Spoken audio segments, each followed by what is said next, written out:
world surrounded by franchises, reboots, and shared universes. An elite team of podcasters will risk body and soul to investigate the depths of intellectual properties, one multiverse, subgenre, and trend at a time. Who are we? We're the IP Squad.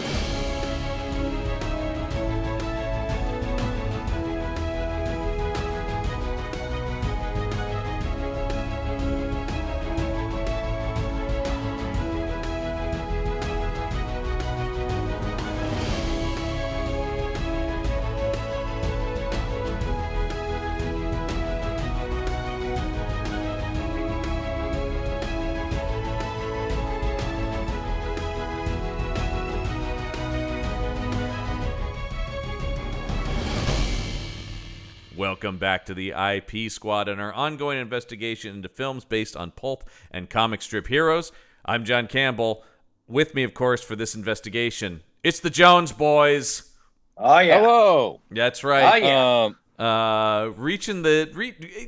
Approaching the end of this investigation. We've still got a few left.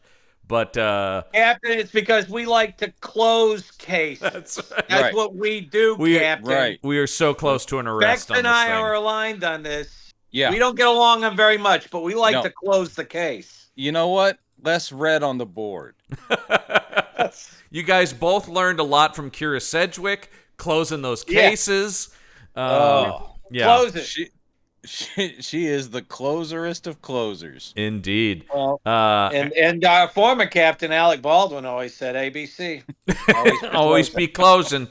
He would deny me coffee. Yeah. Because he said I didn't He said, "Did you close that case, Jones?" For closers. Then you put that coffee down. I no longer have a taste for coffee. Anyway, because I never closed. Anyway, so it's folks, it's 2011 on the show. Yeah, it sure is. It felt like Hollywood said, you know what? It's time to bring back Conan. I think it's finally time. Yes. Let's do. We almost did it with Kevin Sorbo. That didn't work. Right. We made him Cull instead. But let's do. It is crazy to me, actually. John, 9/11 changed everything. 9/11 changed. Yep. There was just, we just weren't ready for Conan. We weren't ready for Barbarians. If you look into, obviously, we probably all read Wikipedia page. Of course. But there was also scuttlebutt around for years. This is one of those things where they had been trying. Yeah. I mean, if it had been up to the rights holders, there would have been a third Conan film within 5 years of the Destroyer. But it just took decades. No, it's basically for Warner Brothers, who was sitting on it, and they kept going almost. Yeah. And then finally the rights holders got the rights. They're like, sorry, guys, we like you, but you're never going to do anything with this. So let's take it over to Lionsgate. One of the Warner's notes was, does he have to be a barbarian? Yeah. Could he do something else? I don't know. We like Conan. We're not sold on the barbarian part. We're just not on board with that's kind of true. I mean, because... You know who's hot right now? Matthew Fox. How would you guys like that? A Matthew Fox Conan? That kind of shit was happening. That kind of stuff always happens. Yeah, where they're just going like, this guy's big. Can we just jam him into an IP? Right. By the way, actually, as I've recorded this, Matthew Fox is hot again, apparently. He's going to be on the new Yellowstone spinoff. He's doing a Max series. That guy's... I really mocking the system. I like Matthew Fox. I love Matthew Fox. He would... To this day, you could not have cast Racer X better. Nope. You could not have cast. Perfect. Perfect. Right. No, he was... and locked in on that performance. Because my favorite Wachowski's movie... is Speed Racer. That's not that great. Uncommon opinion. I tell my kid that all the time. I was like, The Matrix is amazing. Yes. Bound is this perfect little crime movie. Thriller. Yep. Yeah. But their best thing is that they made Speed Racer work for me. I did not like the cartoon very much. Guys, save this for the live action cartoon movie season, folks. Okay, all right. Well, because anyway, I'll bring both. I promise now when we do the Speed Racer, because that is going to be a season in the future is live action cartoon. And John, that will mark the spinoff of our new podcast, Roger and Roger Allam, where we talk about Roger Allam. all of his great work. Roger That big Hallam. hound dog of a British actor. I mean, I do love that Who guy. always looks like He Spittle is so great. He always looks like Spittle is about to fly Yeah, from his mouth. I think I know. his V for I'm Vendetta okay. performance is the best of that. I think of the where he's literally just because the whole movie he's just going. Anyway, Conan. When his big face comes in and profile during Speed Race. Let's get to Conan now. Brendan, of course, we talked about Conan back when the Arnold movies, so you've already done the background on that. But yes, let's talk a little bit about the journey because we even talked about this, despite the fact it was not well liked by people. The Destroyer did make money, so obviously it was like. I'm sure studios were going, I don't understand. Like, there's still money in this property, clearly. Yeah. During this journey, and this is the thing I couldn't get out of Wikipedia necessarily. Brendan, is this based on an actual Conan book or story? No. Because I was like, I don't remember. Didn't they throw some elements, a little bit of a couple of things, and kind of... I mean, I don't know. It's at least... I don't... Here's the thing. No, it's not based on a Conan story, but like... It feels like it kind of could be... Well, I mean, that's the thing. Is the elements of it are very Conan-y. The filmmakers for this one of the big bones of contention was keeping it R-rated and keeping it as true to Howard as they could. Yeah. However, what drives a lot of fans of the pulps crazy is that for some reason what they do, and even Milius did, is that it's close. Yeah. And actually Milius was at least pulling from some actual stories and making his own whatever. Well, and also bringing in things like Thulsa Doom, which was a Cole villain, right? Yeah, exactly. Yeah. But the whole thing is this is like they did that. They wanted to do Howard-esque instead of actually doing one of the stories, and people are going, you've got all these stories, just adapt one, or you could combine two because they are kind of short. Easily, yeah. Yeah, but instead this one is bringing in elements like when you've got one of my favorite things in this is when they're like, the Dweller, you'll feed the Dweller, and I'm like, oh, the Dweller, stuff like that is totally Howard. This is a frustrating movie, is what I was going to try to say. I find this to be a frustrating movie because there's a lot I really like about it, and there's a lot I really don't. No, agreed. What I think is if you took the original Conan the Barbarian, which is actually what I think people respond to. Someone in one of the reviews I read of this one kind of nailed it, which is this is this is pulp. This movie is pulp, like the original stories. And there are people going, I've read Howard. I love Howard. Guys, don't you understand? He wasn't Tolkien. He wasn't writing. He was a pulp writer, a good one, but still. So the thing is, the original movie was elevating Howard to like a much more poetic and meaningful thing. Milius was crafting an epic, right? Like, yes. So if you took these two movies, the original and this one, and somehow put it in a telepod, like from The Fly, this would be. I mean, you could have the perfect Conan film. Yes, because the original one could have used some of the pulpy stuff that this one does. And this one certainly could use some of the more thoughtful or epic stuff. And of course, score. That's a huge thing. Is the score is very just in this movie. Yeah, there's really nothing there. And I'm guessing that because of Universal, they probably couldn't use it because I'm sure they would have if they could have, right? Like because the interesting thing about this movie too is you talk about it's not based on Howard, but it also wants to retread some of the 80s movie, the Milius movie too. I mean, the whole spending the first half hour with Conan's origin story. Which is so interesting because the first movie did the clever thing of just jumping up in time, right? Yeah. I mean, you see him enslaved, and then we cut to him, and he's now Conan. Yeah, right. And that was effective because Howard himself didn't spend a lot of time on Conan's youth, so this is really expanding it here. Oh, it's. I mean, like, I checked the clock on it. It's like 26 minutes before we get to Momoa. The as one Conan, thing they did with crazy. this origin, which actually I like the sequence, but it has a lot to do with Ron Perlman. But he's fucking the great Ron Perlman, you mean, Brendan? Incredible in everything. And I did read that Mickey Rourke was up for this, and I have to admit, Mickey Rourke probably would have been great too. Sure, but well, you of course, I'm sure, read that their first thought was to try to get Schwarzenegger. Oh yeah, of course. Which I understand, but that would have been distracting, right? It would have been like, okay, I see what you've done, but I would be checked out at that point. But the whole thing here of the one thing they did include is there was a famous bit from like one of the Conan stories, maybe the first, that gives like the briefest description of him as a kid.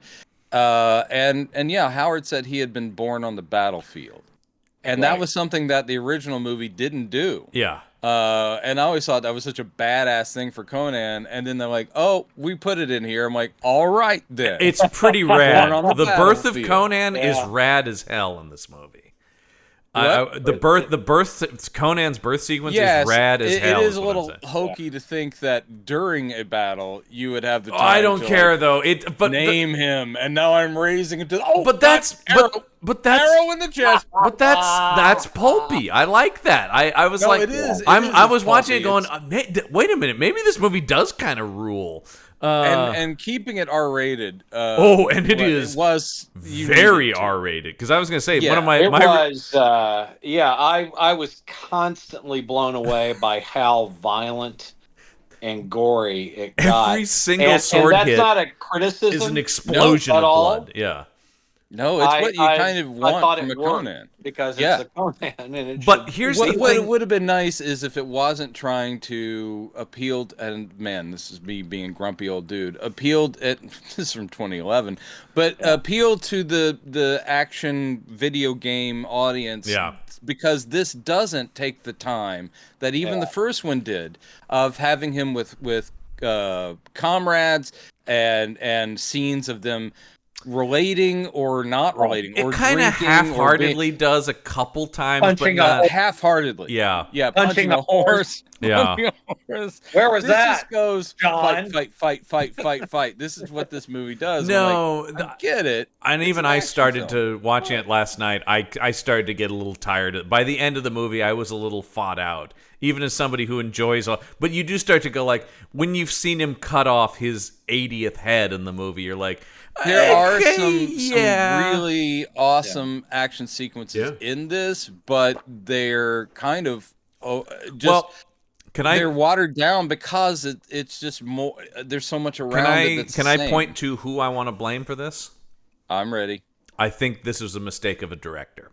I think is a big problem here is Marcus Nispel, who we have talked about, Brendan, over on Meet the Monsters. Lest we forget his backdoor Frankenstein pilot from USA with Adam Goldberg and Parker Posey. Oh, Jesus. He's the guy who did that? He's the guy who did the Fincher ripoff Frankenstein TV movie. It was a pilot TV movie, which we actually covered, even though we pretty much stay away from TV movies. Heard of this. It was 2004. Believe you me, a Frankenstein pilot starring some of the 90s greatest indie actors. Well, the thing is that I would remember. It was set in the modern day. Yes. And Frankenstein's creature becomes basically a kind of shadowy help to the police. So you've got Adam Goldberg playing a cop, and that's it was basically kind of X-Files. Like Parker Posey and Adam Goldberg would have been your Mulder and Scully. Yes. Okay. And they're aided and I by think in New Orleans, right? It's New Orleans. Yeah, I think that's right. Probably and for tax reasons. Creature, yes. And there's a serial killer on the loose that's taking body parts. Yeah. And Frankenstein's creature is like, I can help. Yeah. And he's like a shadow. It's but the whole thing, because it's the serial killer. We talked about, and you can go back and listen to our episode. on our Patreon page, at least if you're listening to this when it comes out. It's the imagery is very Finchery. It's very Seven. Yeah. It's very dark, and anyway, there are plenty of filters, and it's always drippy. That's where we've talked about him, but I want to talk about the two movies he made before this. I think the thing that got him this New Orleans is French for always dripping. I think the thing that got him this movie is a movie called Pathfinder from 2007 that I definitely also saw in the theater with Carl Urban, which is a Viking action movie. Do you remember this? Right. Okay. Yeah, I was wondering if that was what I was thinking of. Yes. Wow. I never saw it. Carl Urban and Clancy Brown, but it's a really bloody, brooding, thing. And then someday when we get to Campbell and Clancy Brown, already I'm wondering why haven't I watched it? It's not great. They're wonderful, of course, but well, just like we were talking about with Priest, a good cast cannot sometimes save him. But right before this, he had done the 2009 Friday the 13th remake, which I am not a big fan of at all. So I'm just saying, this guy. Well, this guy wasn't the first choice, but he's a. I mean, but I have to say, the first choice being Brett Ratner, I think we still lucked out. Well, and actually before that, of course, the guy that I would have loved to have seen do it was Robert Rodriguez, who was when it was at Warner Brothers. That's who they were talking to. And he was wanting to get Red Sonja and... Yeah. I remember he was working on Red Sonja with Rose McGowan. By the way, I need to get something out of the way. Yeah. All right. I've never really liked Rose McGowan. I've never really liked her. I know that Rodriguez loves her, and he's used her well, I guess. I mean, certainly Planet Terror, come on. That's the best. That's my favorite thing I've seen her in. He loves her now, but he did. Yes, you're right. He ended his marriage for her, point, but okay, yeah. I'm just I think she's a brave woman, and she's dealt with a lot of horrible physical issues and all kinds of stuff. But she's also a fucking conservative piece of shit monster these days. So I just she can go right don't. I've never liked her as a screen presence. And the people who find her crazy hot, and this is of course completely subjective. I'm like, no, she doesn't work for me even on that level. Sorry, everybody. I'm just not. But I gotta say, I've never had strong feelings either way about her. I think she's very bad in this movie. I think she's a huge problem in this everything movie. I've ever seen her in, even TV, she is a showy actress. Yeah. She is campy, but not in the fun way. She's like, I'm all in. I'm crazy. That's my issue with the performance. In just every part. That's my issue with the performance in this movie. Now I would argue. Okay. The hot take that I have about Rose McGowan in general is it took her a long time to be comfortable on camera. So Doom Generation is not something I would recommend to anybody. Right. I saw it for watching Rose McGowan because I think she's very self-conscious and it's just not. It's about 2 minutes. You're more of a Phantoms guy.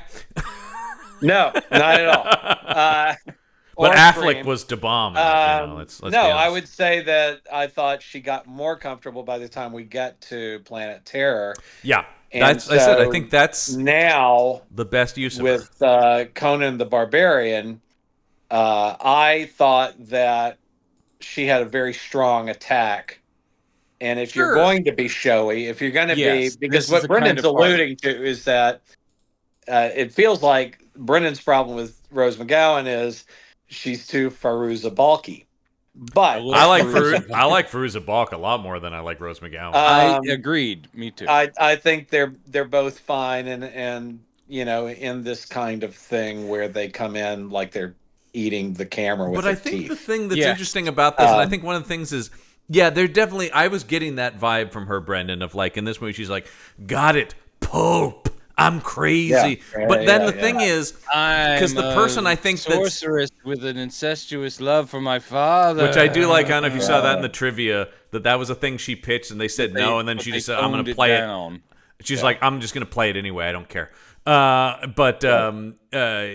think when you see what Lang is doing in this movie, that's what I like. I like Lang in this movie because I think he's playing the pulp of it but he's not completely outside the realm of humanity. Like, when you say that the director failed this, I would say it is both the director and the writer. Well, I mean, because they don't. The three writers, you mean? The several writers. All three writers on this thing? The army. They just don't give them a lot of good stuff to say. Yeah. I mean, here's young Momoa who is hungry for this, and I gotta say, there are moments in this where I'm like, fuck yeah, this is the best cinematic Conan. Here's another hot take, or warmish take. He's not big enough in this. All right, you're out of your mind. That was my one question. I was like, because I think I liked this better than you guys. I don't hate the movie, I kept but thinking it would work better for me if he were the Momoa size that he is now. That's what it's a comparison thing, because as opposed to then. Yeah. And my hot take on this was, if one must watch a Conan that clearly has lifted quite a bit from Lord of the Rings. Yeah, I was going to bring that up. Then I think this is the best shot you're going to have. That's why I kept asking, is this actually based on stories? Because it felt like they got totally so much from Lord of the Rings that it's almost should be called Conan versus the Lord opening narration, which, lest we forget, is Morgan Freeman. Morgan Freeman. And he's bringing all the gravitas, but at the same time, you're like, why Morgan Freeman? No, the first thing I thought was, how much did they shell out for this? I know. Yeah. Just to get him to but go. All the stuff he's saying at the beginning. Yeah, sorry. Just because of the Mako thing, I just have to, because I also thought, is he in this movie? No. Oh yeah, you're thinking he's going to be like, I was because there. I had seen the movie and I was going, I don't remember Morgan, so that's why it's even more distracting. Nope. Sorry, go ahead, Brad. Right. No, absolutely. But the thing of all the back's history stuff, that's right out of Howard, and people are going to be going, except for the nonsense about the mask and the pieces in the mask. And it's like, when they're combined, you'll have the power of a god. And they're like, oh, that is so... It is. It's like, you take this piece and hide it. You take this piece and hide it. And it becomes a video game quest. But it's also Lord of the Rings. Yeah. And exactly the idea that if you're going to build it up like that, you certainly don't want it to boil down to, and then within 5 minutes, the last piece is mine! And then it's the goofiest looking piece of shit CGI thing that Stephen Lang puts on his face. Stephen Lang, man, the commitment to holding nothing and being like, the power in my hands, Lang was a perfect choice. Oh, because great.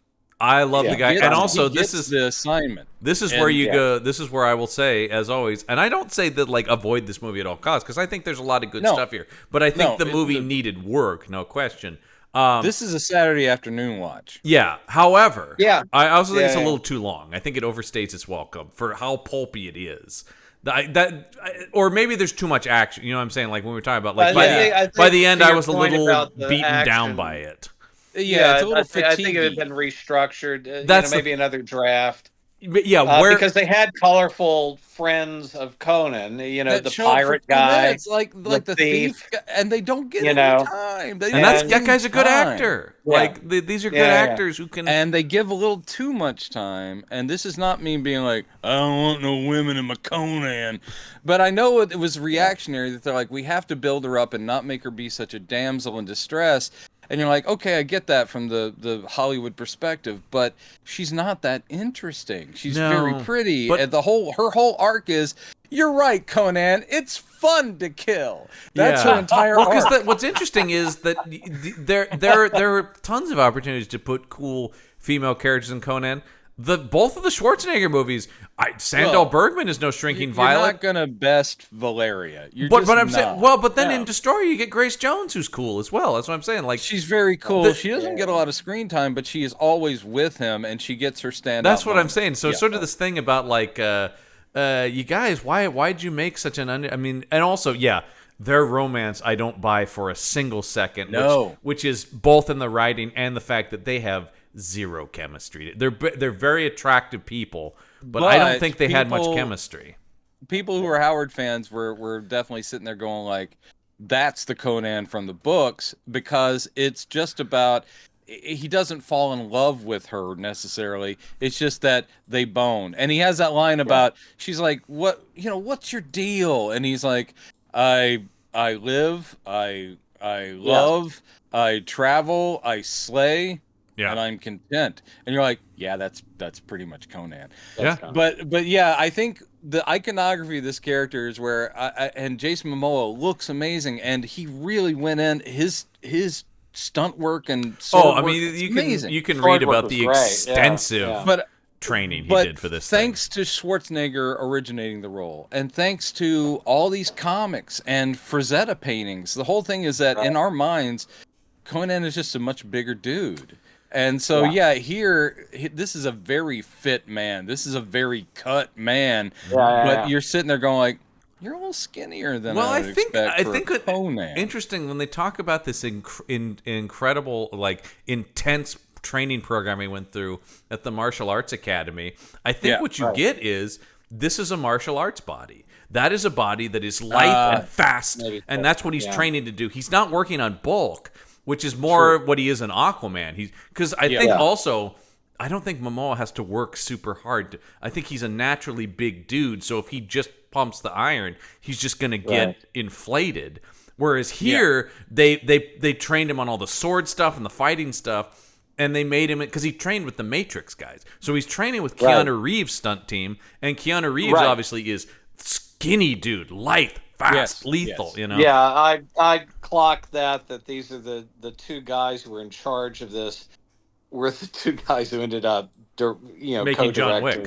John Wick. It's David Leitch and Chad Stahelski, who probably would have actually directed this movie better had they been in a position to get, because the two of the Marcus Nispel has not directed a movie since I think 2014, and David Leitch. Don't say that. Don't say that. And David Leitch and Chad Stahelski have gone on to redefine action films and make some of the best. They've created an industry. Yeah. I mean, and particularly Leitch. I mean, I love Stahelski and what he does with the John Wick movies, but particularly Leitch has become, I think, one of the best action directors in Hollywood. And Robin, as you would say, I think America failed The Fall Guy. I still haven't seen it. Humanity as a movie-going species failed The Fall Guy. It is a great, so much fun. Lean. It is perfect entertainment. It is exactly what I want to go see in the summer, and I don't understand why people didn't go to it. But anyway, I'm not the one to kiss and tell, but I've been seen with Farrah. Anyway, so weird that he still says that in this movie too. Brendan, can I tell you a spoiler about The Fall Guy? What's that? Lee Majors and Heather Thomas show up at the end, like during the end credit scene. And I will say one of them looks. And guess what? Because of the plastic surgery, you're not sure which one is which. That's all I'm saying. I was going to say, actually, one of them looks a lot better than the other one. One of them has really gone to hell. Yeah. I just kept going, oh my God. The other thing that I think, as long as Heather doesn't try to recreate the pink bikini. Well, I do think it's very interesting, actually. Doors from the credits. I do think it's very interesting about that. And now we're just talking about Fall Guy. But it's very interesting. I don't think she says anything. I think he has all the lines. In their cameo. She might have one. She might have one, but it's mostly a Lee Majors cameo, and Heather Thomas is there too. Anyway, back to this one. I think another. When it starts to stream, I'll check it out. And they rewrote the lyrics to the Fall Guy theme because they couldn't reference Farrah. And it's really good. I like the Blake Shelton did the cover of it. It was really good. Brendan, you're gonna love it. It's really it's super fun. It's okay. Yeah. The other thing about this movie, I think, that hurts it as well, and also just paints it in time, is this is Conan the Barbarian 3D, and there's a lot of. It really does hurt. I think a lot of the action is hampered by having, because it's not doing. We talked about on the last episode the Green Hornet, where I think Gondry actually tried to build the movie from ground up. He designed, in how do I use 3D to accentuate this? This is a lot of the this movie is the exact opposite of that, where it's like this is the most this hokey. is Dr. Tongue's Conan the Barbarian. Well, there is a lot of like I'm gonna it does have that vibe, right? Dr. Tongue's 3D House of Conan. But there is a lot of like, I'm gonna throw a spear right at the camera. I'm gonna, wow, look out, man. And and a barbarian must have a sword. yeah. But I mean, it does actually hamper. It does. Even some sequences that are pretty cool. Yeah. And you're like, wow, that was so obviously. This movie, by the way, has some very. I mean, I don't know if it was rushed. Some of the effect sequences are quite good. I actually really liked the Conan fighting the sand zombies. Yes. That was great. Those were awesome. Fantastic. That was a great sequence. And the kind of thing that wasn't in the Schwarzenegger. Talking about like a sort of Howardy thing that isn't in They're leaning a little bit more into some of the supernatural stuff. The tentacled monster. I like that fight. That was also really good. That's what you want to see when I go to it. Was very funny and yeah, but again, like I'm in for 2 minutes. I got you through a couple of gates. Yeah. Now I'm useless. That's Help the me, guy. Conan. That's that guy who's in Wonder Woman, right? Which one? Oh yes, he is in Wonder Woman. Yeah, Syed. Yeah. Togmawi. Oh, he's the one with the fez. And you gave it a shot. Movie? Yes, he's all. And then interestingly, he's also in John Wick Chapter 3: Parabellum, where he plays the Elder. No, I like the actor. It's just no, that's what I'm like, saying. But that that's the thing where it's what we were talking about, the half-heart. They cast interesting actors. I also really like the pirate guy. Nonzo. Pirate guy was great. Nonzo Anazi, who's on the Sweet Tooth TV adaptation. Yes, he is. He's so good in it. And he's very, very. That's what I'm saying. Like they cast really good character actors, and then they're it's almost like they're going to give all screen time to Rachel Nichols, who's pretty and not great, but not terrible. We got to talk about Rachel Nichols. And Jason Momoa, who isn't given he's dialogue ready anywhere near what they gave obviously Schwarzenegger. And that's the thing. But like the side characters, they don't let him punch a horse. Like the side, well, they don't really let him be fun. He's pretty grim. And Conan is grim. Conan is intense, but he's kind of like Schwarzenegger found a twinkle in there, right? Like there's and that is kind of in Howard. Like Solomon Kane is the incredibly dour, humorless character. Conan, there's a black comedy that runs through a lot of Conan because he's kind of this base cynic where it's like, yeah, I pray to a god, but I don't even think he exists. I mean, when he brings up Crom, he's like going, yeah, Crom probably isn't listening because there isn't a Crom, but whatever, I say it. Well, there's an awareness to Conan and a cleverness. It's kind of the problem. We don't get that here. When they're it wasn't really the fun that you would find in a Marvel team up Spidey meets Conan in modern day Manhattan. No. And I think or a Savage Avengers. I was just going to say, should I once again mention Savage Avengers is a blast. Everybody should read Savage Avengers. There's a great scene. Isn't Savage Avengers where Conan and Dr. Doom are sitting across from each other at a table, and it's all like this drinking contest kind of thing.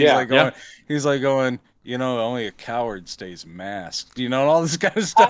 Conan's just staring down Dr. Doom. And he's like going, it's the best. No, it's so much fun because it's so good. And clearly Jerry Duggan, who wrote that comic, was clearly just going like, what does Conan say to this Marvel character? I know. Because I love that when he meets the Punisher and he discovers what guns are, and then he's just like, that's cheating. Yeah, you're a coward. I get up in their faces. That's not. You can do that. Pff, lame. You're no warrior. It's great. But regardless, but there's back to this movie. But I'm saying that Momoa, like the supporting cast of these sidekick characters, these are people who've shown up. We've done the work. We're ready, and nothing. You got nothing for me. Yeah, because it's like I said, there are moments. Momoa as Conan is such a good choice, and then you're like. He doesn't. Where, man? Use him. Of the I can't remember what her name is supposed to be. So Rachel Nichols' character. It's Tamara. She is the living MacGuffin because but she's the object that is being pursued, which actually makes it a little tricky because half the time Conan is literally trying to foist her off and say, "Hey, pirate friend, get her somewhere safe." And I'm going to go kill this dude. Yeah.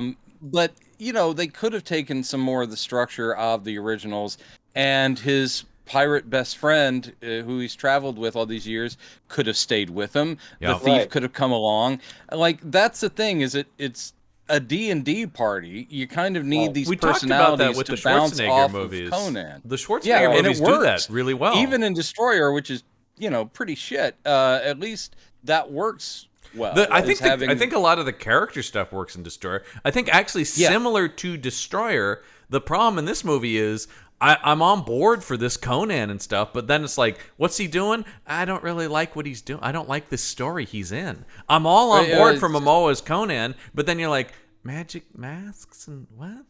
Well, but it'll give him power, and you're like, he talks about it'll give me the power of a god, but his sole purpose in getting the power of a god is bringing his dead wife back, and she apparently had been a priestess or witch woman, and so is his daughter. But there's, once again, it's like that's what's frustrating about the movie, because there's a kernel of an interesting idea in there where his whole thing is, everybody else got together and killed my wife because she's a witch, and now I'm going to get revenge. But she actually was a witch who was evil. I'm like, that's kind of an interesting idea. Like, here's the guy. But then it gets lost in gobbledygook and CGI nonsense. No, I thought they missed a good beat by if McGowan's going to have this incestuous thing for her dad. Yeah. That why wouldn't she be jealous ultimately about her mother coming back? And why wouldn't she at some point try to stop it? They couldn't put that in. That was a battle between what the filmmakers and particularly McGowan seemed really keen on this McGowan idea. and Stephen Lang were both on board for the incest, and the studio was like, it made it interesting. The studio was like, no, sir. Come on, man. You can decapitate as many people as you want, but don't imply. They do wake up in bed together at one point. When he puts his thumb in her mouth, that at one point the camera cuts to the point of view of her, and the thumb is in 3D. And I thought that was that was great. It was like Lang's audience was like, they really Stephen Lang's thumb was coming right at me, dude. Stephen Lang's thumb is in everybody's mouth. And this is Stephen Lang just a couple years after. Do you remember that punk rock band I had for a while? Stephen Lang's thumb. That was great. It was really radical. This is Stephen Lang just a couple years after Avatar too. So this guy's just always in 3D, is what I'm saying. Oh, the thing again, it's a waste because he gets the assignment. He's so good. He always does. But he's given nothing but these sort of like typical villain things. And he has a couple moments though where he where you're like, fuck, he's making me think like this is working, and then you're like, no, then it's not. And every now and then there's bits of like visuals, like the ship that's traveling across land, but not enough is made of that. It's like, that's pretty cool. I like that. Yeah, it was a great look. Well, I like. Oh, by the way, speaking of the effects, which are both sometimes great, as we've talked, and there's this shot later in the movie, like almost at the very end, where they're on horseback. And there's the turrets of the castle thing behind them in clouds, and it literally looks like someone has got them on like a bouncy. Did you horse see? in front of Did you see the piece of trivia that Jason Momoa refuses to ride a horse? In everything he does, he is deathly afraid of horses, apparently. And he will, so he is never on a horse in the movie. It's always a double or it's some sort of rigging. But he will not. Well, they did that really well. That's a Momoa thing, apparently, is he will not get on a horse. It was the crappiest green screen I've ever seen. I feel like I like, but then you also have that great horse and carriage chase. I really like that quite a bit. I thought that was really well done. I think the first half of them firing the one guy as catapulting that dude. That was awesome. Even though that was very much a Die Hard 2 kind of thing, where they're like, for 3D, he's coming right at. But it's a cool idea. But I like the idea that Conan's like, oh, you're going to be the message. And then he fires the guy to catapult to Stephen Lang. There are great Conan moments. Also with the guy, he force feeds him the key, and he goes, you said you wouldn't kill me. He goes, yeah, I said I wouldn't kill you. Well, there's also the moment where you want to be free, you're going to have to cut him open. The beginning of the... Or not the beginning, but the beginning of Momoa playing Conan, where the guy opens the slot and he sees that it's the eyes of the guy, and then they open it and it's just the guy's head. And not only that, then Conan hits that guy with the severed head. That's awesome. I mean, that's what I want to awesome see. Little bits. But and that's like I said, the opening, which takes a little too long, but still, you've got Perlman bringing it every second. The gravitas. Perlman's too good for this movie, right? He's too good for this world. But but the whole sequence of young Conan bringing back the 3 severed heads. I mean, come on. Yeah, that scene is awesome. Little where boy they get Conan. when all the barbarian, the Sumerians get attacked in the woods when they're doing. And then he kills I really them. thought that with the build up of him saying, like, we don't have the riddle of steel here, but we do have this thing about, what does it take to fire and ice. Yeah. It's fire and ice. I honestly thought they'd work that somehow into the end, where some of the magic would be fire based and then ice based or something like that. Or at least something symbolically. It doesn't. That's what's frustrating about the movie. Like I said, there's good stuff, and I think he gets his Starro mask on, and then he just seems like just another villain. Even though Rachel Nichols is almost possessed by dead wife lady, and it turns into the CGI nonsense of them on the thing that's hanging in the pit. Yeah, and it's turning. It just feels a little overdone to me at the end there. Her Doom rack thing that falls into the pit right. and is pivoting. That's where I'm just I we need this? They were trying to do a little Indiana Jones with that. They were. Definitely. Yeah. I want to say, when am I getting my Molam Ra action figure? I'm still angry that they haven't done him. Let me widen this out. When I was saying I do blame Marcus Nispel quite a bit, but you said you also blame the writers. I think a lot of this is when the rights holders left Warner Brothers and went to Lionsgate. You're gonna get a movie made, and this is no offense to Lionsgate. They've made good movies, but you're immediately moving down the list of who you're gonna get to work for you. Of course, yeah. And so that's the thing is you get Marcus Nispel and you get I'm going to read some of the credits of these writers. There are 3 writers in this movie. I'm ready. Thomas Dean Donnelly. His previous credits are Sahara with Matthew McConaughey, a not horrible but pretty forgettable adventure film. Sound of Thunder, one of the worst movies ever made, famously. And then just before this, he did Dylan Dog, Dead of Night, the Brandon Routh supernatural investigator movie that I liked. Did you like that one? Yeah, I thought it was all right. We'll be watching it soon. It's all right. Yeah, but I'm just saying, and then this guy, this other guy. So the 2 guys are partners, so they wrote all those together. Thomas Dean Donnelly and Josh Oppenheimer, and then Sean Hood, who's the other credited writer on this, wrote Halloween Resurrection, a truly awful movie. Wrote one of the Crow straight-to-video sequels. Oh, great. And then wrote this, and then the next year took Kellen Lutz, who was the runner-up for Conan to play Conan in this movie, and made The Legend of Hercules with Rennie Harlan, if anyone remembers that piece of garbage. Wow. So is that one of those Rennie Harlan needs to pay off a lot of debt? I think so, but that was another one, Legend of Hercules in 3D. And once again, with the guy that didn't get Conan. So... who was from the Twilight movies. We know him over there on Meet the Monsters. Perfect. Brendan is one of the Cullens. I don't know. But I'm just saying, immediately, it's like, you're not dealing with top talent here. No. That this is not a Robert Rodriguez. And that's the thing about Lionsgate, to me, has always been the sort of, they're a B studio. They're still a studio, but they're a B studio, right? Yeah. And they are, and a lot of their movies, particularly at this time, they made, and I love Punisher Warzone, but they did do a lot of this where it's you go to Lionsgate because it's going to be nastier. Warner Brothers is going to show you the shit that's in this movie, all right? Right. Yeah. And I do think that, unfortunately, when you were saying this, Brendan, and I think this is true, is their main focus was keeping it R-rated. Unfortunately, they didn't have much of a second thought. They were just grim, gritty, gory, fucked up, man, metal as hell. And then you're like, well, you're going to tell an interesting story? Yeah, but look at all this head cutting, man. Oh God. Did I ever tell you? Have I ever told you my Darren Aronofsky story? No, I don't believe so. Is this going to get us in trouble with Aronofsky? Yeah, he's going to shut this thing down. Bring it on, man. I was working in a movie theater in Los Angeles that had the West Coast premiere of Pi. Okay. Oh, so you're talking the very How far beginnings back of it goes. Aronofsky, yeah. Yeah.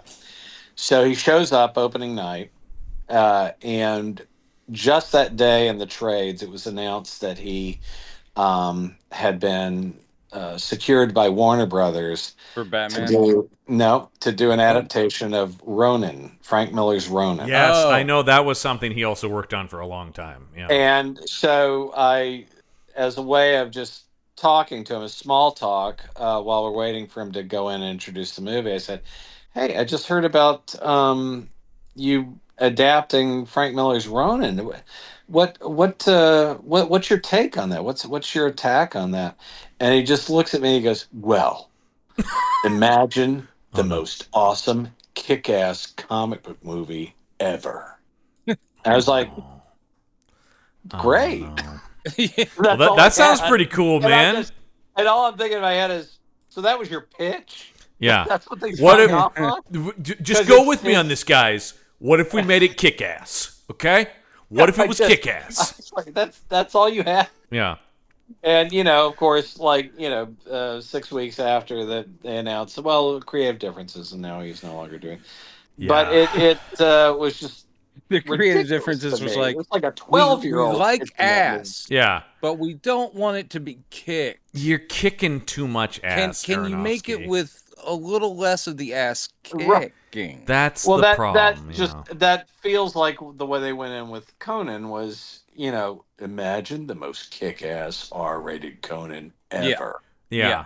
And then they didn't take it past that. And I remember a lot of the press for this movie was like that. They're like, "Oh man, we're not holding back, all right? This isn't watered down, baby." But I think the point you're making, Brandon, we were talking about bringing the Milius version and this one together is like, you can have both. You can have a kick-ass bloody pulp movie that also is smart and tells a story that has compelling characters. Those don't have to be, diametrically opposed. I think that's. So I think if they just hired that woman who did Solomon Kane, that woman gets it. That lady gets it big time. She's smarty.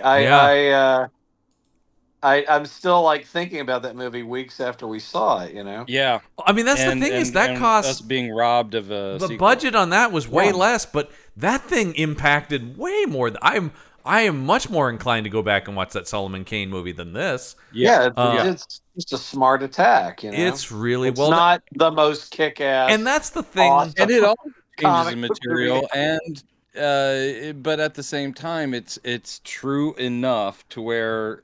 I mean, if we're only ever to have one Solomon Kane adaptation, that will be just fine because that was solid. It was so good, absolutely. Just like if we're only ever going to get one Rocketeer movie, and here's hoping we won't just have the one.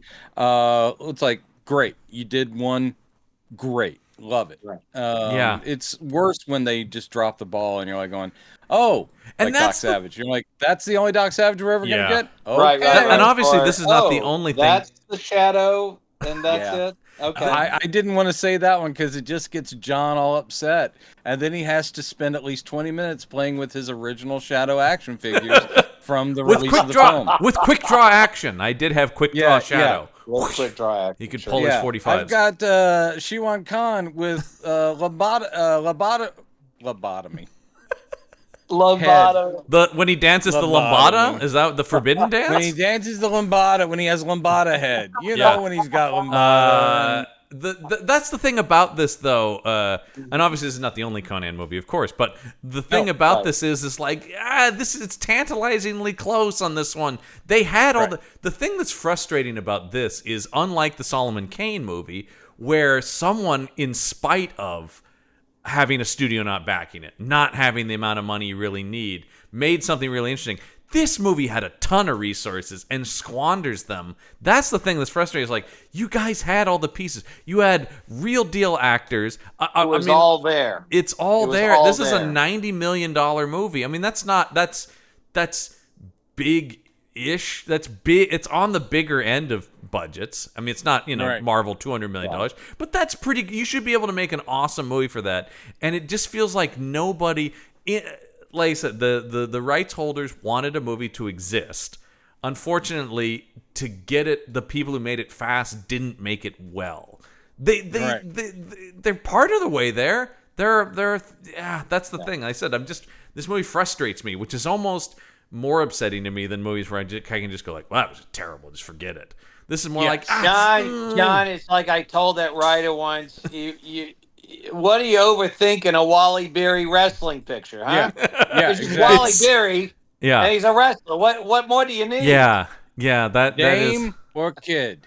Yeah, and also just Dame or there's a kid. Like I said, That's all this, you need. I'm looking at because IMDb always does the thing of when you look at a movie, they tell you, hey, if you like this movie, check out these movies, right?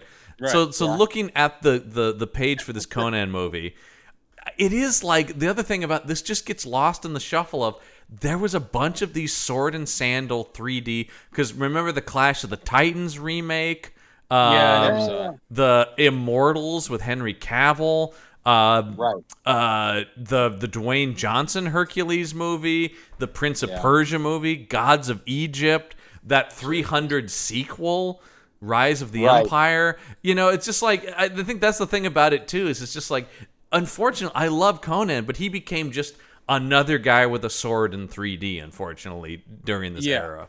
And it stalled, thank God. I mean, for Momoa, must be so thankful that he got Game of Thrones right after this. Yeah, and completely changed his look too, and bulked up for it. This could have, because this was the shot, this was the star-making turn, and this thing bombed. Right. So the fact that he was able to go right into something that then made him a star really worked for him, because the guy's got the goods. We know it. And it's just, terrific. At no point in this movie does he go, yeah. You know what though? I did. All right, brother. I will say though, I heard a distinct. He does make a high pitched yelp that I know is from Justice League as well. He does like a, yeah! And I'm like, definitely. That's right. He definitely does an Aquaman cackle in here. That is. But I will recommend. If you don't watch this, which like I'm saying, don't run from it necessarily. But there is another. Jason Momoa, Stephen Lang movie that I think is very good and underseen called Braven. Braven. Yeah. Okay. Nobody talks about this movie, but it's awesome. It is Jason Momoa and Stephen Lang as father and son who go up to their mountain cabin, and wouldn't you know it, a group of mercenaries are going to attack them. But what they don't know is... I hate when that happens. These guys, because I can't remember what the exact... there's something in the cabin they want. It's one of those things where they stashed money in there or whatever. Was it what Becky was remade? It's a little bit like that, but it is like, what they don't know is that Robin, Momoa... I cannot thank you and Stacy enough for turning me on to Becky, which I had never even heard of. Have you seen Wrath of Becky? Yeah, I watched both Becky movies rule. And I can't get a third one fast enough. Give me that third one where she's just a superhero. Working for the government. Yeah. Now. Oh, it's so good. But anyway, check out Braven. It's a fun little, considerably smaller movie, siege movie, but it's in the snow. Garrett Dillahunt is the bad guy in it, who I also love. Oh wow! It's a really, and of course the whole thing is. Yeah, they're these mercenaries. They're like, well, we'll just take out these two people. But Momoa and Lang are expert survivalists who can use bows and arrows. Little did they know. Yeah, it's the classic thing. They messed with the wrong civilians. Yeah, and Stephen Lang, I see every one of his old man badass movies. He makes a lot of those. Oh, dude, the Veterans Hall. VFA? Movie. VFA fucking ruled. Great. You want to watch a great, grindhousey kind of movie? VFA is a nasty little piece of work that is excellent. Okay. All right. Brendan, have you seen Don't Breathe? Oh, I haven't seen either Don't Breathe. Oh, good. Don't Breathe is so good. All right. They're so Moving good. back to Conan. And we briefly mentioned Rachel Here's Nichols. how good Conan was. We're talking about 27 other movies. Yeah. Well, that's the thing is I think that also in some ways does kind of hurt this in retrospect to go back to, because I can go to, well, I like these Jason Momoa action movies better. These Stephen Lang performances are better. Even Rachel Nichols has been in better stuff. But that's the thing about She definitely, and The it's parking not. lot movie was good. Oh yeah. Was that P-13? Was that her? Oh, I don't know that. Yeah, I trapped watched a like little in bit of her sci-fi show. I can't even Continuum. remember I what it was watched called. some of that. Yes, I watched some of that. Yeah, I think she actually, and this is not a slight, but I think she is a TV actress. sure. I think that would be her home. She's still a stunning woman. This is a perfect or P2. Sorry, I said P-13. That's a different movie. I think P2 is the parking lot. Make sure you get your P straight. She's trapped in like a booth in a parking lot level, and somebody keeps like messing with her. It's a good, confined space horror movie. It's good stuff. Good. But the thing about it, like I said, this also is one of those things when you go back, it's always sad. And once again, I don't think she's terrible, because I don't think anybody would have been good in this part. I don't think there's enough, when you talk about, there's not enough written here that anybody would have like brought life to this nothing character that she is, because she is also a MacGuffin, as you bring up. But she's the pure blood. Yeah. But the thing about her, when you go back to this, it's always sad when you go like, all right, Rachel Nichols, they were trying to make her happen, weren't they? That's not a good thing, because this is 2 years after G.I. Joe Rise of Cobra, where she played Scarlet. And once again, everything I've seen her in, I'm never like, ooh, terrible. But I had the same reaction to her in this that I did in G.I. Joe, where I'm like, okay, I mean, it's inoffensive. She's not a great Scarlet, but she's not horrible. Of course, being the Trekkie that I am, she is the green girl, the Orion girl that Kirk sleeps with in the first J.J. Abrams Star Trek. That's Uhura's roommate. Yeah. The J.J. Abrams. Yeah. Yep. Because she had been on Alias, which is a J.J. So I think she's a J.J. Abrams person. So that makes sense. He's like, are you willing to be green? Yeah. Yeah, okay, I'll be green. Hey, man, when J.J. Abrams comes to you and says, can I paint you green? You say yes. Sadly, Greg Grunberg volunteered. But J.J. Abrams said, no, that's not the direction we're... People are starting to talk. I need to cut back a little on the Greg Grunberg. Oh, Grunberg still finds his way into all three of those Star Trek movies, my friends. It's true. He's the voice of Kirk's uncle. He's his stepdad, his stepdad that he's mad that, and then he finally gets on screen in the third one though as the comms officer at the Yorktown space station. Yeah, thank you, folks. That's right. Thank you, everybody. All right. So nothing sad about any of that, John. There's nothing sad. About you want to hear me talk more about the Yorktown space station, everybody? No. So I'll see anything else about this. Like I said, there's an interesting thing too when you.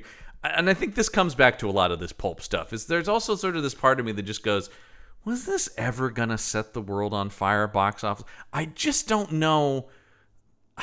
I think that's how much appeal is there of a Conan movie at this level? I think like a lot of these, I come back to the same thing always, which is like, I think a Conan streaming series would be really good.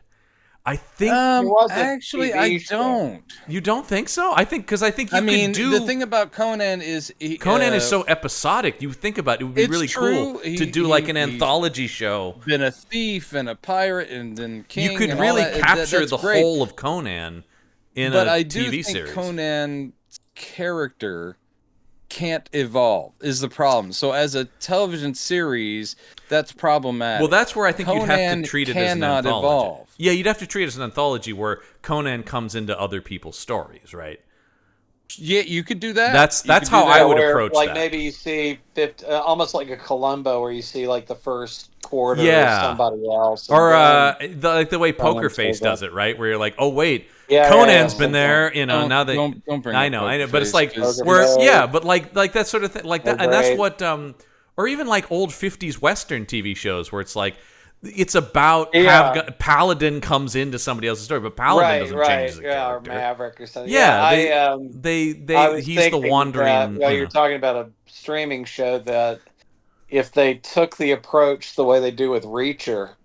Yeah. Well, Reacher's a character too who, there's depth to him, but he doesn't really change. But he has a little bit. But well, he's a lot more human than Conan for sure. Yeah.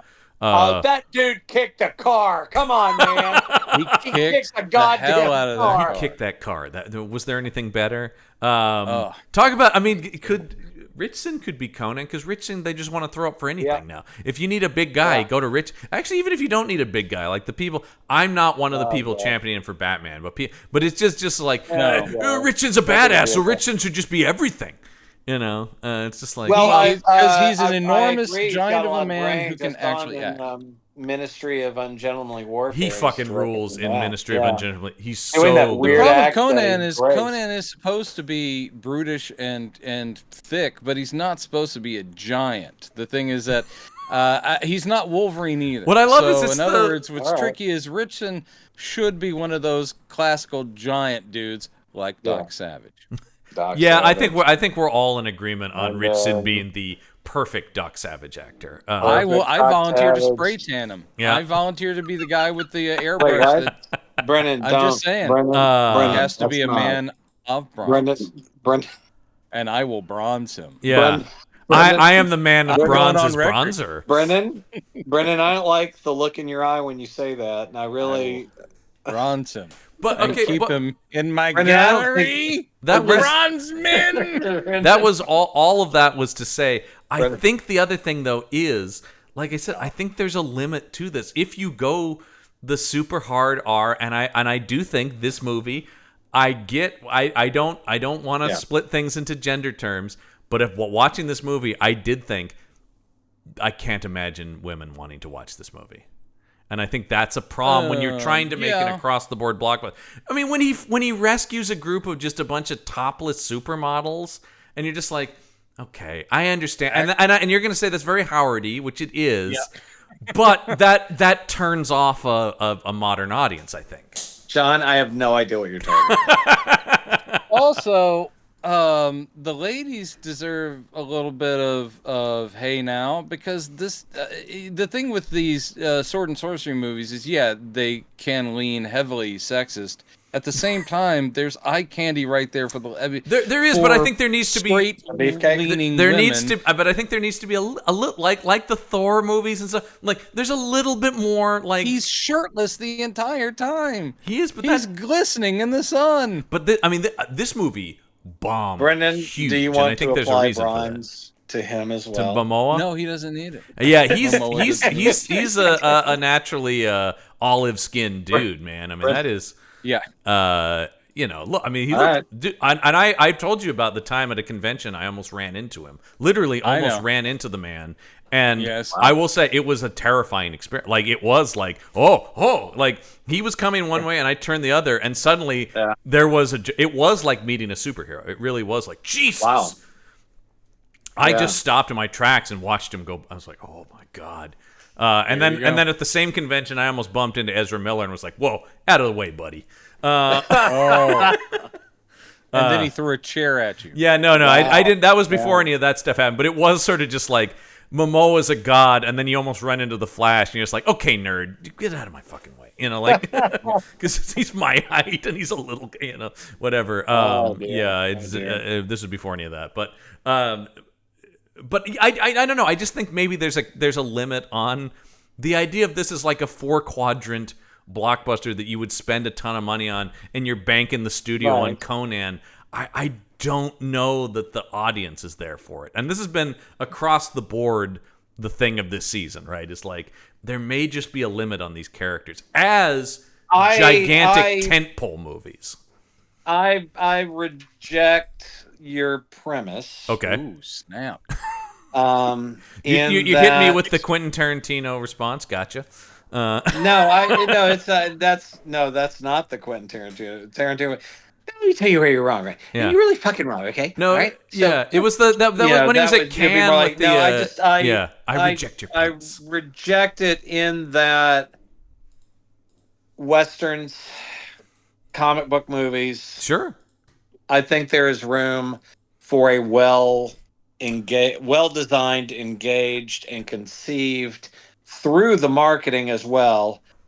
Pulp adaptation. I grant you that they don't have the greatest of products here. Like this Conan movie the thing is not that amazing. If they're of this quality, I agree with you, John. Mm-hmm. But if someone does it right, that just opens the door, and that's all it's waiting for. And that's true of any of these properties.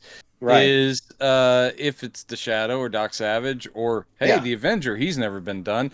They just need to do them well, and the people will come. Let me then roll back to this caveat, because I think you guys are right on that. But I think, and I think you're right about Robin when you bring up the marketing, because I think the bad thought process they do is like, Conan, everybody loves Conan. It's like, I think you kind of have to sell them a little bit. They're not the superheroes or the video game characters.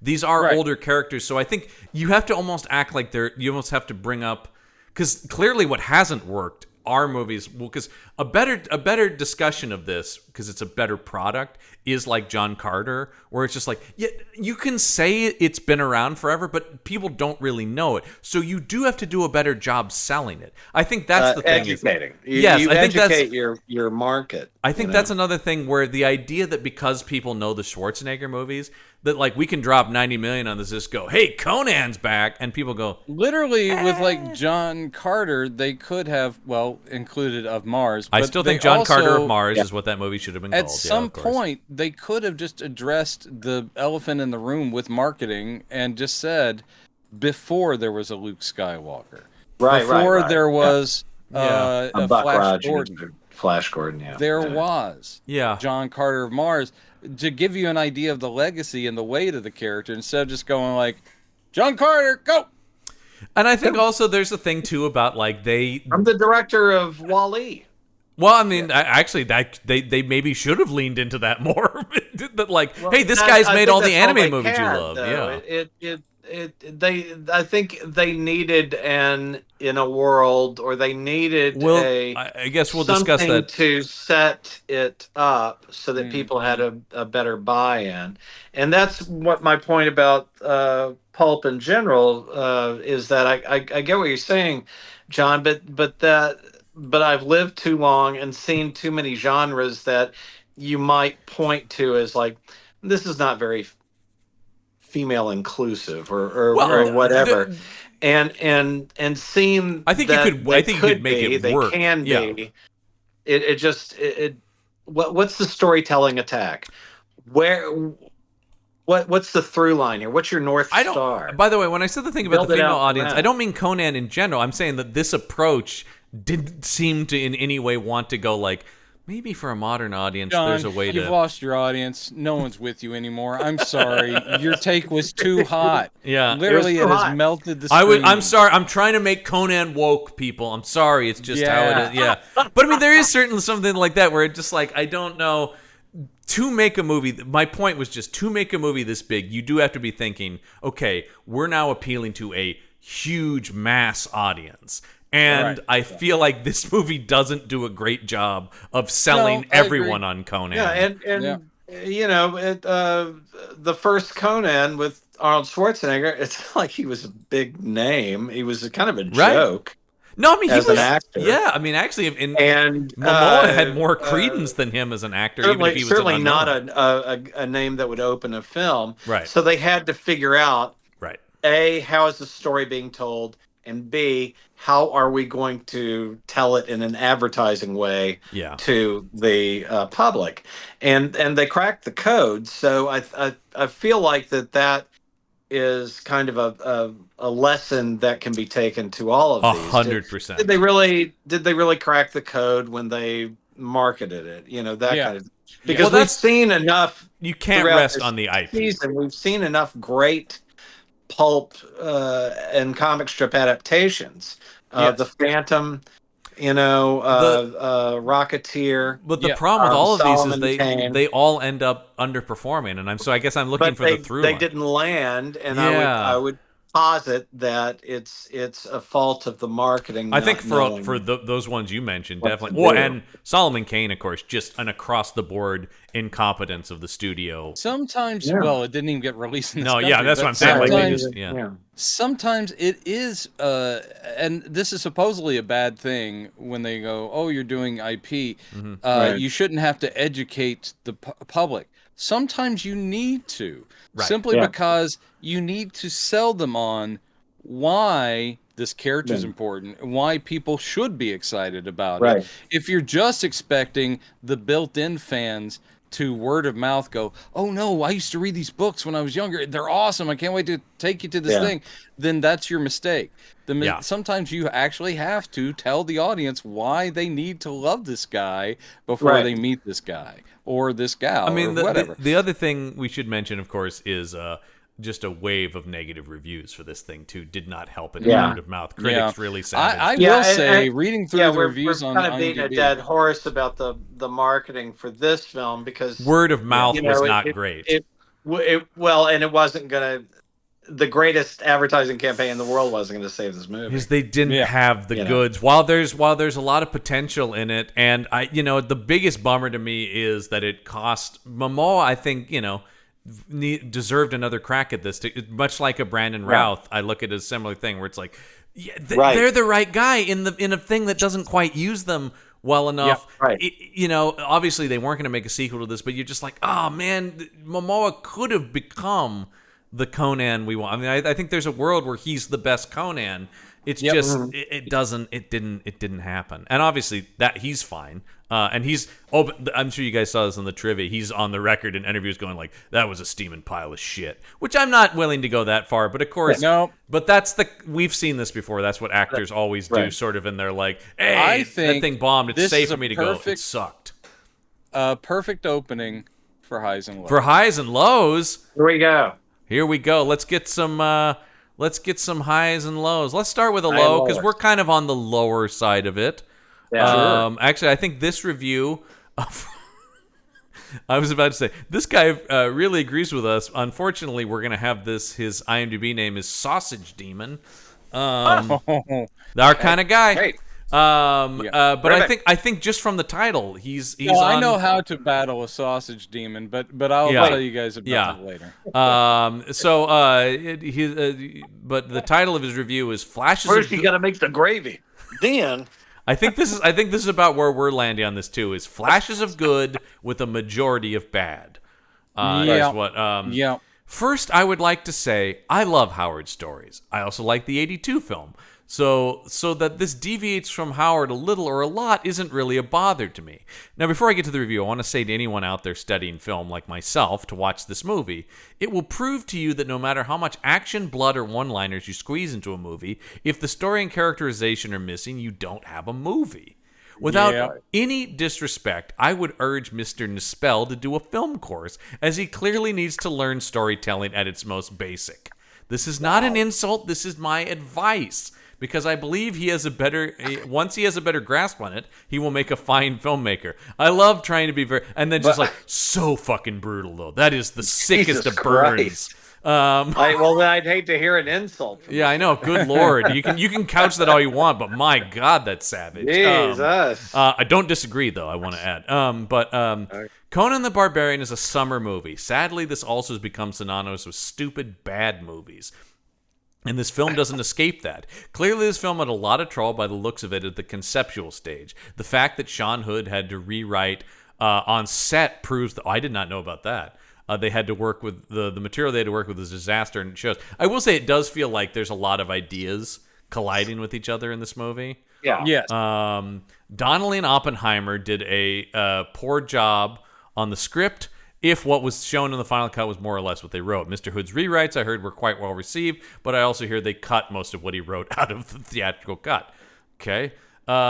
This film, cursed with a poor script, fails at even just an entertainment level. Sure, there's a lot of action fighting, but there was no emotion behind it. I was actually bored halfway through of the fighting and wanted some damn character scenes, of which there are none. And that is another problem. After the first act, nobody has any character. I agree, actually. I think the first, 20 minutes are pretty good.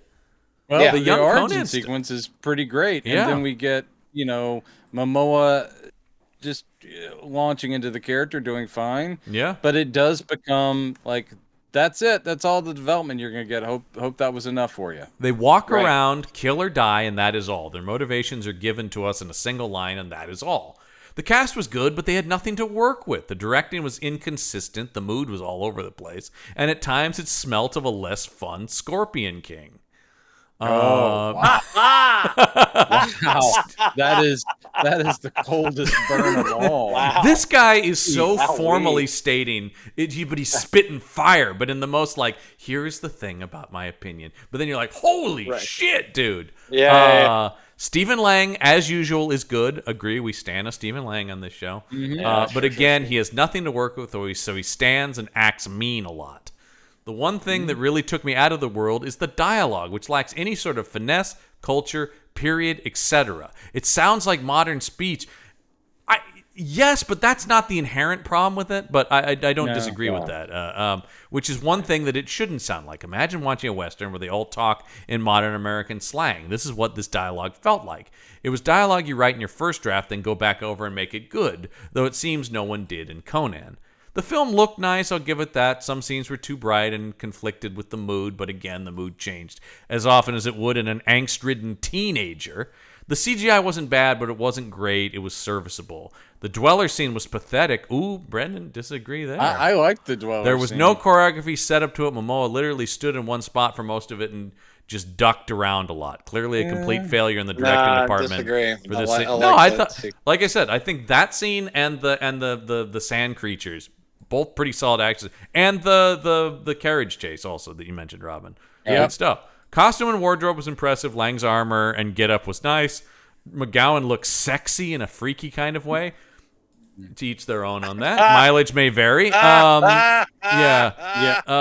That's not a slight against Rose McGowan as much as just like, this is not my thing, this creature design. But anyway, overall, I suggest seeing it if you're curious. It isn't the worst thing to happen to cinema by a long shot, but with no story, at least none that is told in a coherent way, no character development or motivation, and no sense of culture or the world the characters inhabit, it not only fails as a Conan movie, it fails as a movie. It fails as a coherent story told with moving pictures. It breaks the very foundation of cinema's rules. It cannot engage an audience because there is nothing for us to care about. As a video game, this would kick arse.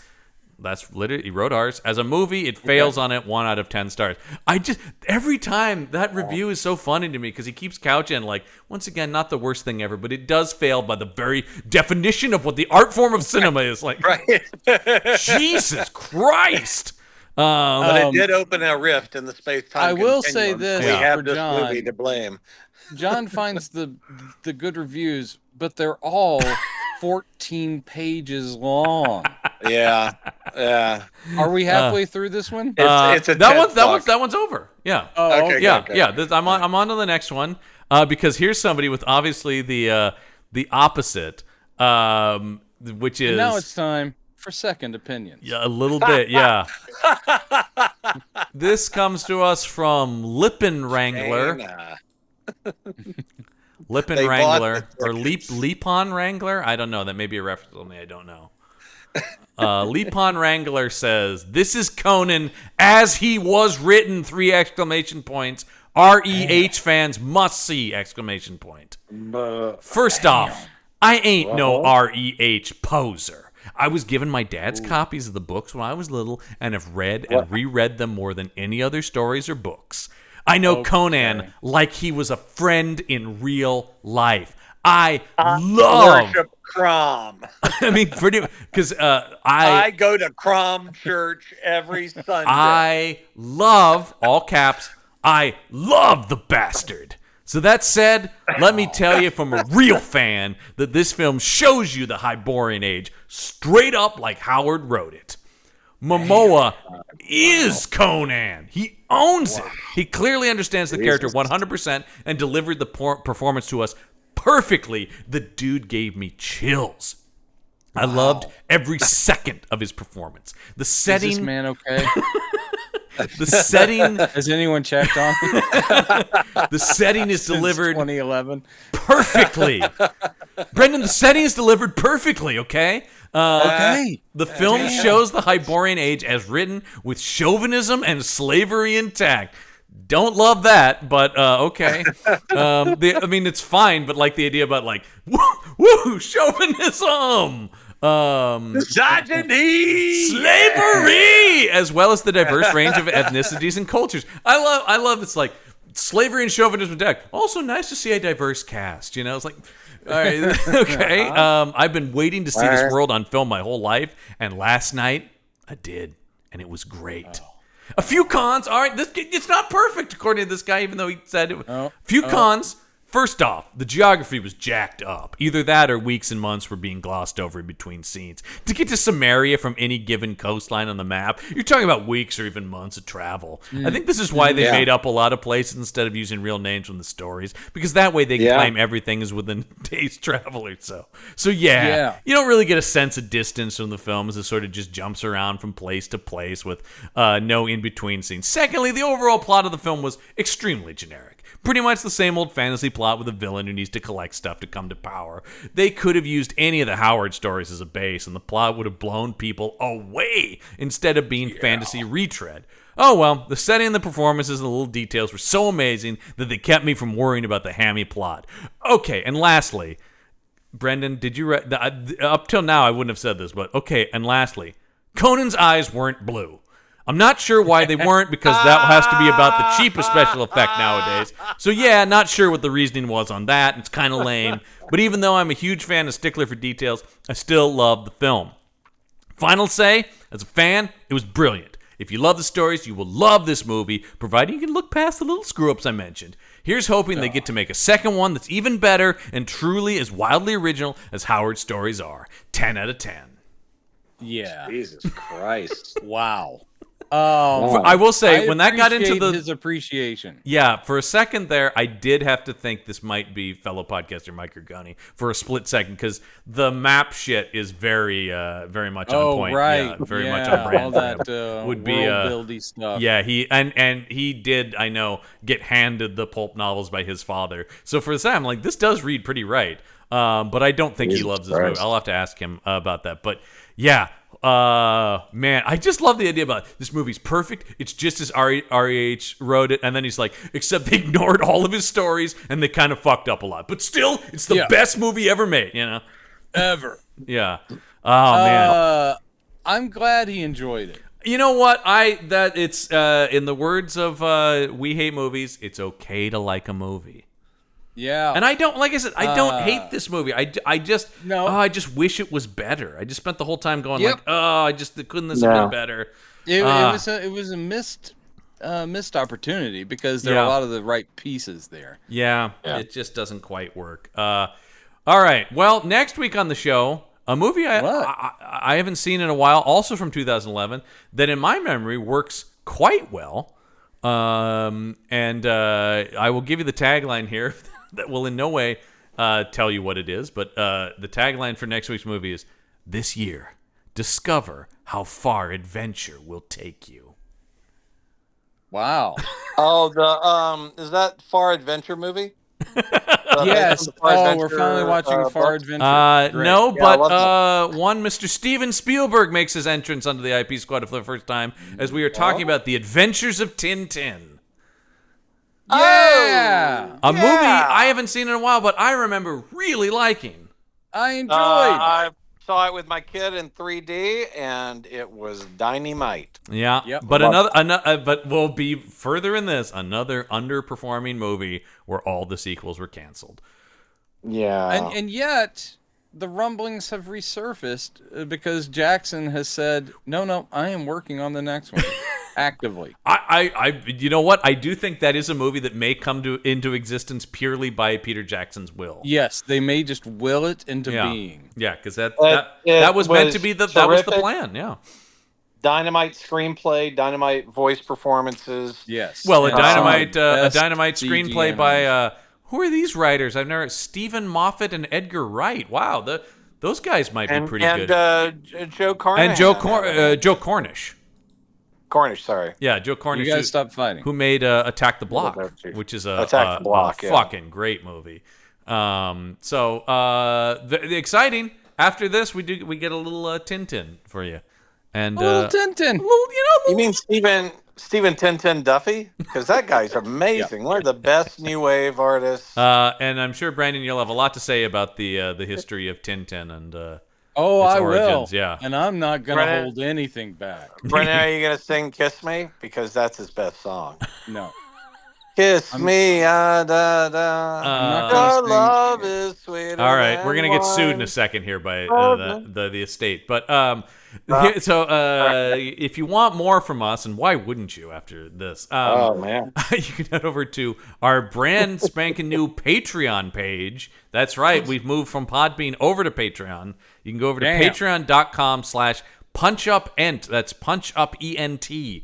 Whoa. We yeah. agreed that it would be www. In Crom's name, we trust. We went a little hard on Crom. That's why we were pretty disappointed this movie doesn't talk about it enough. Oh man. We've And all John, converted. is that also where the amazing Vincent Price podcast is? All the episodes of Price is Right are on there with the Jones boys. You can listen to my God, so that good. whole series So as good. well as Nights Talking. Brendan and I's Kolchak the Night Stalker rewatch podcast is on there. So you're going to want to make sure and head over that. There's tons of stuff on there. Brendan, you and I also do a show on there called The Last to Be Curious, where we watch through franchises that you haven't experienced particularly. Sometimes you've Oh seen wow! some, What ones have you covered there? we've already done it started with The Fast and the Furious, hence the title The Last to Be Curious. Then we did the Mission Impossibles. We did Brendan, you've never seen Mission Impossible? Mission Impossible You've I seen gave up on some around Ghost Protocol was the last one I saw in the theaters, and then I just never watched another one. And then John's like, they only get better. They do only get better. With John. I have enjoyed every one I've The watched. Mission Impossibles are about as good as action cinema Fast gets. and the Furious is junk, but there are moments to enjoy in all but of those that's too. tasty junk, sir. It's tasty junk. It's a delicious cheese. We also did the Equalizer movies. Wow. With Denzel. And we did the Planet of the Apes prequels as well. Yes. Oh, wow. I'd only seen the first Yeah. one. And I think as of the release of this, They're all amazing. If you're It's listening one to of this my right when it comes favorite- out, you're gonna head over there because we're just starting our Jurassic World series. Yep. So there you go. Yeah. I avoided those. Yeah. So Yeah. there you go. Anyway, head over there once again. That's patreon.com/punchupent. As Gorgoni always says, like the tree people from Lord of the Rings, because of course he does.